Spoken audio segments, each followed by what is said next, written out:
de ki may dem fekki ci place bile Alfie di defar waaye ñu waxtaan ak moom nag mu ngi tudd Christian Thiam. Christian ñu ngi lay nuyu, merci d'être venu nous voir ce matin puisque c'est la seule émission où on parle de tout et de rien. Tey vous nous parlez donc de ce film qui s'appelle Casa di Mansa, c'est ça, l'avant-première donc du film est prévue ce 6 novembre à la Biscuiterie.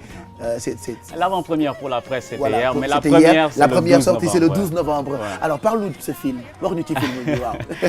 C'est tellement difficile de parler de conflit après que tu m'aies parlé de nourriture et moi j'adore manger à train de nourriture ici. Et maintenant on va parler de conflit. Voilà. Mais c'est un film sur le conflit en Casamance. C'est un film que j'ai fait en 3 ans, c'est un film documentaire. Et la raison pour laquelle je l'ai fait en très brièvement, c'est pour que tous les Sénégalais, enfin tout le monde puisse comprendre ce qui se passe vraiment, les origines du conflit. Et les tenants et les aboutissants. Donc j'ai tenu à interviewer plusieurs personnes comme le professeur Hassan Seck avant sa mort, comme Robert Sagna, comme Salif Sadio, comme César Atoute. Ouais, ils sont tous dans le documentaire effectivement. Donc, et ça permet aux gens, parce que quand on sort de Ziguinchor, la plupart du temps les gens ils savent pas ce qui se passe. Ils entendent, bon, il y a eu une attaque, il y a eu ceci, mais ils savent pas vraiment ce qui se passe. Donc mon objectif c'était de faire comprendre à tout le monde afin qu'il y ait une conscience collective pour que tous les Sénégalais s'impliquent. Que c'est pas un conflit en Casamance, c'est un conflit au Sénégal. C'est pas l'affaire des Casamance, c'est l'affaire de tous les Sénégalais qu'on s'implique et qu'on trouve la paix. Alors aujourd'hui, c'est le plus long conflit armé en Afrique. Absolument. Alors souvent dañ ciy wax te duñu ko xam. On en parle, ce qui se passe en Casamance. Pas plus tard que ce matin, j'en ai parlé moi-même. Et on ne maîtrise pas le sujet. Alors c'est un documentaire qui a été réalisé en combien de temps? 3 ans. En 3 ans, ouais, d'accord. C'était extrêmement compliqué. Dans le sens, tu vois, c'est toujours un sujet sensible. Tout le monde a peur d'en parler ou bien il y a des problèmes. Donc ça a pris beaucoup de temps pour pouvoir rassembler, surtout pour pouvoir aller dans le maquis, filmer les gens qui étaient là-bas, passer la nuit, risquer des choses. Donc ça a pris 3 ans pour le faire.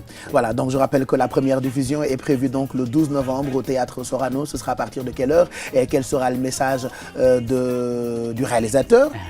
Ce sera à partir de 18h30 et mon message c'est que tout le monde vienne, c'est ouvert, c'est gratuit, il n'y a pas besoin de payer. Et pourquoi je veux le faire, c'est que je me dis que quelque chose qui a duré 32 ans au Sénégal et qui a été pendant longtemps un sujet tabou, que personne ne peut parler, si on peut remplir le temple de la culture sur ce sujet en ce 12 novembre, ce sera déjà le départ d'une victoire pour la paix. Voilà, donc que tout le monde soit là-bas. Et puis je rappelle que certainement, ci biir semaine bi, on aura quelques extraits qu'on diffusera à l'antenne dans cette émission pour parler donc de ça. Je pense qu'avec la production, on va dinañ ci liggéey bu baax ak Khadija Dafé. Donc c'est un film de 52 minutes, hein, ouais. Voilà, réalisé donc par Christian Thiam, un très grand réalisateur que nous respectons. Merci d'être passé nous voir. Merci Pape Cheikh. Le 12 dinañ ñëw inchallah. J'espère bien, je vous envoie des invitations. 17h30, voilà, c'est mieux. Merci, bonne journée. Merci. Allez,